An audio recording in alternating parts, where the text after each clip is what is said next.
a few months ago heard somebody say the following. They said, life begins when you make $20,000 a month. And I've said something to this extent before. It was a guy named Brad Leah. Many of you guys have probably heard his podcast. It's called Dropping Bombs, but I disagree. I don't think it's an amount. What I truly believe, guys, is that life begins when you can experience day one of not being in the rat race or the matrix. You know that rat race, the one where you can't go on a vacation on a random Wednesday afternoon because you have some other human that has to give you permission? The rat race where you work overtime and double shifts and miss your kids' birthdays and miss holidays with your family because you're chasing the dollar? Life begins when you live on your terms. Life begins when you wake up and you decide to go to work because you want to go to work and because you want to build and you want to create and you want to wake up one day and not have regrets. Not because you have to. We all know what it's like when we're living with mom, living with dad, and we get asked, hey, go clean your room. No.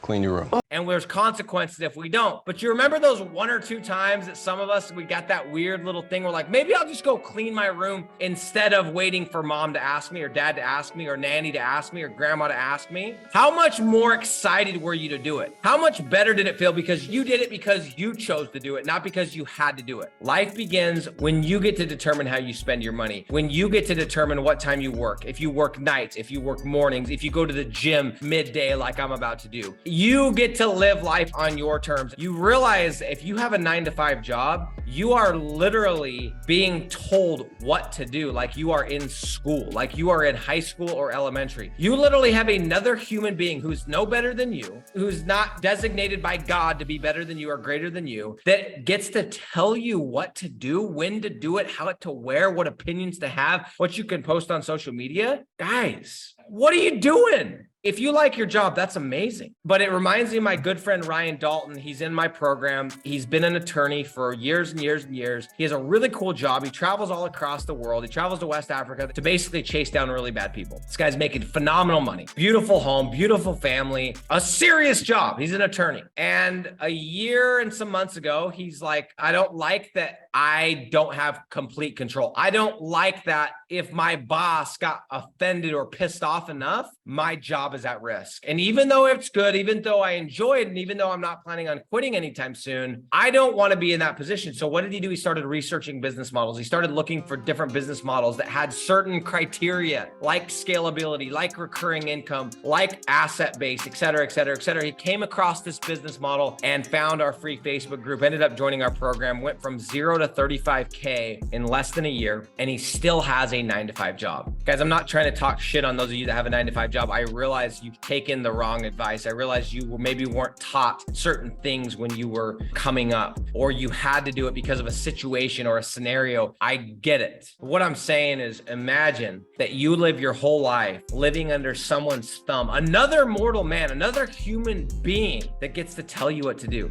It's not right, dude. It's not right at all. I don't care if you believe in God. I don't care what your religion is or if you're an atheist. You cannot tell me you're on this earth to be put under someone's thumb for them to tell you when to jump, how high to jump, and what you should be wearing while you jump. That shit is not normal. It's not. I'm fed up with people complaining. I really wish we could do what you do, Nick. You can. It'd sure be awesome to put my kids in private school in another country. You can. It'd sure be nice to drive a G-Wagon, Nick. You can. You can do all that shit. All of it with this business model, because every single thing that you see me doing, every single thing that I have done, and I know I'm not at the top yet. I will be. I don't think I'm at the top. I'm a small little fish, but everything I've been able to accomplish, if anything resonates with you, if it's the car, if it's the lifestyle, if it's the opportunities I've been able to give my kids, if it's the good that I've been able to do, which I don't talk about at all. I very rarely talk about the things I've been able to do. I do talk a lot about being able to buy my dad a Rolex watch. It was one of the coolest days of my life. But if you have any aspirations at all, you can accomplish them through this model. Life